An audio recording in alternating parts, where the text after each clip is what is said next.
Hyderabad gadget लागू करा, बंजारा समाजाचा मोठा एल्गार। आरक्षणाच्या धगेला आता बंजारा समाजानेही जोरदार आवाज दिला आहे।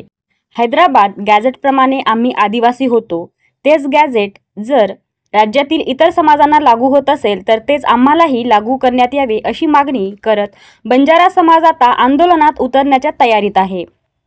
बंजारा समाजाच्या नेत्यांचा इशारा, आमच्या हक्काकडे सरकारने दुर्लक्ष केल्यास आम्ही मोठा एल्गार उभारू।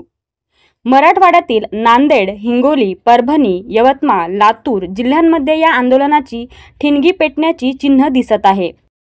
मी वर्षा कांबळेसह दिनेश एरेकर, सत्यप्रभा न्यूज नेटवर्क, नांदेड। असं आहे की महाराष्ट्रामध्ये आपण आरक्षणाचं सगळं पेव फुटलेलं आहे। या ठिकाणी महाराष्ट्र सरकारने मराठा समाजाला ओबीसीतून आरक्षण जाहीर केलेलं आहे।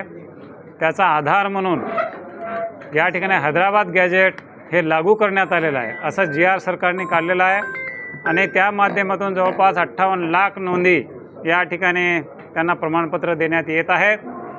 आमचं म्हणणं असं आहे की यापूर्वीसुद्धा आम्ही मागच्या 70 वर्षापासून आम्ही आदिवासीमध्ये होतो, आदिवासीमध्ये आहोत आणि आदिवासीचे जे काही क्रायटेरिया आहेत ते संपूर्णपणे आम्हाला लागू होतात आणि गॅजेटमध्ये, हैदराबाद गॅजेटमध्ये आमची नोंद ही आदिवासी म्हणून आहे। म्हणून महाराष्ट्राचा लढा उभा करण्यासाठी, मराठवाड्याचा लढा उभा करण्यासाठी आणि नांदेड जिल्ह्याचा लढा उभा करण्यासाठी या ठिकाणी समाज बांधव सर्व जमले होते आणि येणाऱ्या काळामध्ये गाव पातळीपासून, तांड्यापासून संपूर्ण महाराष्ट्रापर्यंत हा आंदोलन आम्ही तेवत ठेवणार आहोत आणि आमच्या समाजाला कुठल्याही परिस्थितीत होक अँड कोक, कुठलाही सरकार असो, कुठलाही नेता असो, कुठलाही पुढारी असो, याला समोर जाऊन आम्ही या महाराष्ट्रामध्ये बंजारा समाजाला आदिवासीची सवलत मिळवल्याशिवाय आम्ही थंड बसणार नाही, शांत बसणार नाही,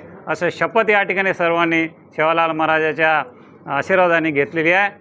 म्हणून या ठिकाणी ही बैठक आमची संपन्न झाली आहे। आंदोलनाची दिशा कशी असणार आहे? आता आंदोलनाची दिशा आम्ही एक जिल्हा कार्यकारिणी तयार होईल, तालुका कार्यकारिण्या तयार होतील, तालुक्यावरचा पहिला मोर्चा असेल, तालुक्याचे मोर्चे झाल्यानंतर आम्ही जिल्ह्याला मोर्चा काढणार आहोत आणि जिल्ह्याचे मोर्चे सगळे झाल्यानंतर आम्ही मराठवाडा विभागीय पातळीवर किमान एक 10 लाख लोकांचं मोठा असा मोर्चा या ठिकाणी आम्ही काढू आणि गावागावामधून लोकांना आम्ही जाऊन त्या ठिकाणी त्यांना मार्गदर्शन करून, त्यांना सांगून त्यांना या ठिकाणी या मोर्चामध्ये आम्ही सहभागी करून घेऊ।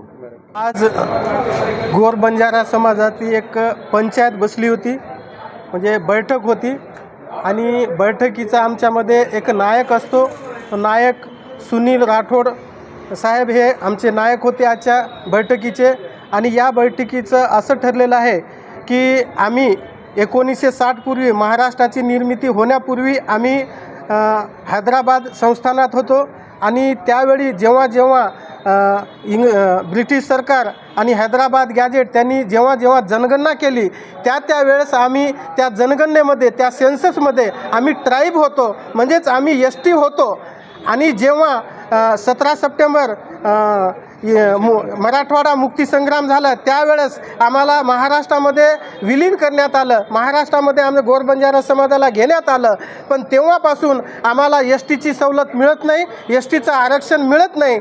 म्हणून आमची मागणी जी आहेत, जे काही समजा काल मराठा समाजाला हैदराबाद गॅजेटप्रमाणे जी काही समजा सवलत दिलेली आहे, जे काही आरक्षणाचं GR निघालेलं आहे त्याप्रमाणे हैदराबाद गॅजेटमध्ये आमचं नोंद आहे, ट्राईब म्हणून नोंद आहे, सेन्ससमध्ये सुद्धा नोंद आहे। त्या नोंदीप्रमाणे आम्हाला मराठवाड्यातील जे काही गोर बंजारा समाज आहे त्यांना STचं आरक्षण मिळावं, STची सवलत मिळावी, या संदर्भात आंदोलन करण्यासाठी, आंदोलनाची दिशा ठरविण्यासाठी आमची ही बैठक आज आयोजित केली होती।